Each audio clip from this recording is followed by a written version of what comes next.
और गाइस आज की इस वीडियो में अब हम पहुंच चुके हैं मैक्रो इकोनॉमिक्स के चैप्टर नंबर 2 पर, जिसका नाम है basic concept of macro economics. यानी कि जब आप नेशनल इनकम पढ़ना चाहते हो तो उससे पहले आपको मैक्रो इकोनॉमिक्स यानी कि हमारी पूरी की पूरी इकोनॉमिक के बारे में कुछ चीज़ें जान लेनी बहुत ज़रूरी है। उसमें सबसे पहली चीज़ गाइस क्या आती है, that is domestic territory. Domestic word से ना अभी आपका नाता जुड़ने वाला है, जीडीपी, एनडीपी, ये सब चीज़ों से ना अभी आपका नाता जुड़ जाएगा, यानी कि gross domestic product, net domestic product. तो हमें पता होना चाहिए ना डोमेस्टिक का मतलब होता क्या है।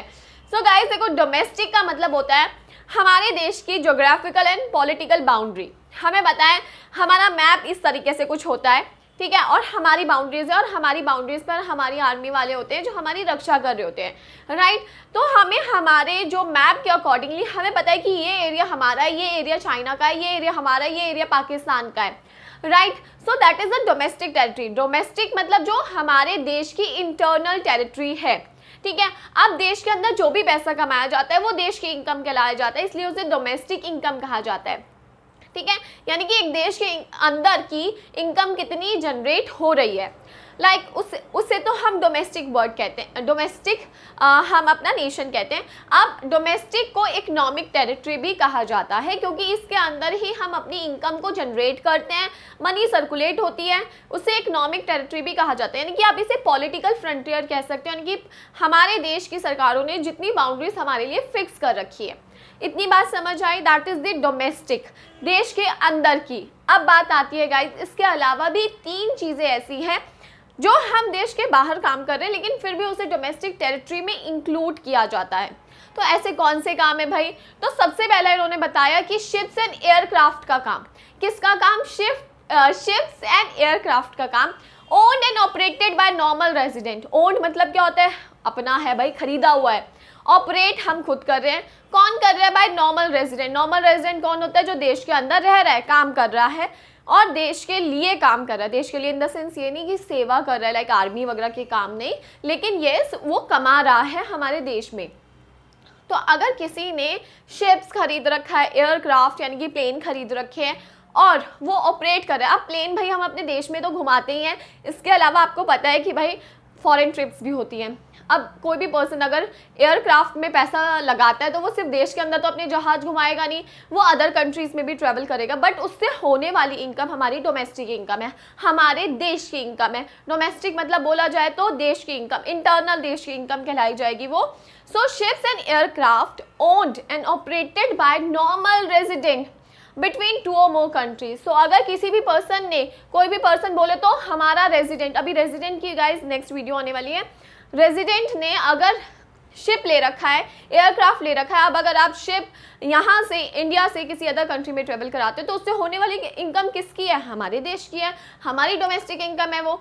सो उस इनकम को हम अपनी डोमेस्टिक टेरिटरी में, डोमेस्टिक इनकम में इंक्लूड करते हैं। दूसरी चीज़, fishing vessels, oil and natural gas rigs, platform operated by the resident of a country in the international water, they have a exclusive right of operation। अब बहुत लंबी line हो गई लेकिन इसका बहुत सिंपल सा मतलब है गाइस, अगर हमें देखो हमारे देश के बाहर समुद्र ही समुद्र है, लेकिन समुद्र पर किसका हक है? हमारा या दूसरे नेशंस का? तो इसमें ना गाइस एक एग्रीमेंट होता है कि इतना एरिया हम लोग यूज़ करेंगे, इतना एरिया वो करेंगे, इतने टाइम के लिए हम लोग यूज़ करेंगे, इतने टाइम के लिए वो लोग, जो कि ऊपर इन लोगों की, देश के लोगों की बातें हो रही होती हैं, यानी कि पॉलिटिकल उनकी बातें होती हैं।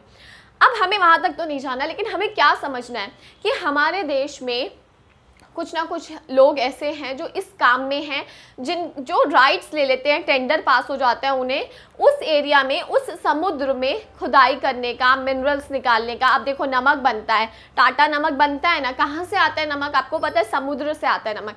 अब अगर हमारे टाटा कंपनी को राइट्स नहीं होगा तो क्या वो नमक निकाल सकते हैं? नहीं निकाल सकते। तो ये राइट दे दिया जाता है कि आप इतने समुद्र को यूज़ कर सकते हो। So that is the fishing vessel. इसी सेम वे में गाइस फिशिंग का भी काम होता है, ऑयल का, नेचुरल गैस का एंड अदर थिंग्स का, operated by the resident of a country. और कौन ऑपरेट करता है इसे? रेजिडेंट हमारी कंट्री का ऑपरेट करता है इन द इंटरनेशनल वाटर, जो कि इंटरनेशनल वाटर है, हमारा खुद का खरीदा हुआ नहीं है वो देश या वो पानी, वो समुद्र, लेकिन हमें उसके लिए एक्सक्लूसिव राइट्स प्रोवाइड हो रखे हैं। सो उससे होने वाली इनकम हमारे देश की इनकम है। समझ आया? इसके बाद guys third, very easy, embassies. Consulates, military establishment of a country located abroad. अगर इंडिया की एम्बेसी चाइना में है, इंडिया की एम्बेसी अगर जापान में है, सो उधर से अगर हम कुछ भी अर्न करते हैं या कुछ भी इनकम है, वो हमारी इंडियन इनकम कहलाती है। ठीक है, इस चीज़ को ध्यान रखना है। इंडियन एम्बेसी किसी भी वर्ल्ड के किसी भी कंट्री में होगी तो वो हमारी टेरिटरी का पार्ट है। और इसी तरीके से अगर हमारे इंडिया में अब आप जाते हो जब सीपी कनॉट प्लेस में, तो आप देखते हो कि वहाँ पर बहुत सारी एम्बेसीज़ हैं, लाइक जापान के एम्बेसीज़ हैं और अफ़गानिस्तान, पाकिस्तान, सारी एम्बेसीज़ हमारे कनॉट प्लेस में है ना। लेकिन वो हमारे इंडिया का पार्ट नहीं है, मतलब लोकेटेड है, बट वो इकोनॉमिक टेरिटरी किसकी कहलाई जाती है, उससे होने वाली इनकम किसकी होती है, उस देश की। ठीक है, सो उसे हम अपने इसमें इंक्लूड नहीं करते, हम अपनी डोमेस्टिक इनकम में उसे इंक्लूड नहीं करते, ना नेशनल इनकम में करते हैं। हम किसे इंक्लूड करेंगे, अगर हमारी इंडियन एम्बेसी कहीं पर भी कंट्री में है, हमारे देश की में है तो होगी, अदर कंट्रीज़ में है तो भी उसे हम इंक्लूड करते हैं अपनी इकोनॉमिक टेरिटरी में। इसके अलावा दो चीज़ें इंक्लूड नहीं होती गाइस, सेम जो मैंने बताया, एम्बेसी, कंसुलेट्स एंड मिलिट्री एस्टैब्लिशमेंट अगर आपके अदर कंट्री में है, ठीक है, तो हम उसे इंक्लूड नहीं करेंगे। यानी कि अगर जापान वगैरह की एम्बेसीज हमारे यहाँ पर है तो हम उसे इंक्लूड नहीं करेंगे। सेकेंड चीज़, international organisation, world health organisation, UNO, ये सब अगर इंडिया में इस्टेब्लिश है, they are not part of the economic territory, वो हमारा पार्ट नहीं है, वो आउटसाइडर है, उनको बाहर कर दो। सो हमें इंटरनेशनल ऑर्गेनाइजेशंस जो कि हर एक जगह पर अपनी संस्था बना के चलती है, जैसे वर्ल्ड हेल्थ ऑर्गेनाइजेशन इंडिया में भी अपनी संस्था बना के चलती है और इंडिया में भी ऑपरेट होती है, बट वो इंडिया का पार्ट नहीं है। ठीक है, तो इस चीज़ पर ध्यान देना है। तो ये दो चीज़ें एक्सक्लूड की जाती है कि अगर कोई भी एम्बेसी, कंसुलेट्स पता है आपको क्या होता है गाइस, कोई भी ऐसे ऑफिसेज जो बाहर के लोगों ने इस्टेब्लिश कर रखे अपने काम के लिए। सो कंसुलेट्स, मिलिट्री एस्टैब्लिशमेंट कहाँ है, ऑफ अ फॉरेन कंट्री, तो उसे हम अपने इंडिया के पार्ट में इंक्लूड नहीं करेंगे। यहाँ पर अगर जापान का है तो हम मिलिट्री उस एम्बेसी को इंक्लूड नहीं करेंगे। तो आपको ये चीज़ों पर ध्यान देना होता है कि डोमेस्टिक टेरिटरी में तीन चीज़ें ऐड करी जाती है, बहुत सिंपल सी है। Ships and aircraft owned and operated with in the countries, fishing vessel, फिर पानी के कामों से लेके हमारा, थर्ड एम्बेसीज, अगर अदर कंट्रीज़ में भी हम एम्बेसीज हैं, हमारी हैं, इस कंट्री में अदर कंट्रीज़ की एम्बेसीज हैं, हमारी नहीं है। तो इस चीज़ पर ध्यान देना है। सो गाइस, ये छोटा सा टॉपिक था, आई होप आप लोगों को समझ आया होगा, और अगर समझ आया तो लाइक, शेयर एंड कमेंट जरूर करें, चैनल को सब्सक्राइब करें, बेल आइकन को प्रेस करें फॉर न्यू वीडियोस, और आप अपने डाउट मेरे से यूट्यूब और इंस्टाग्राम पर पूछ सकते हैं। Thank you.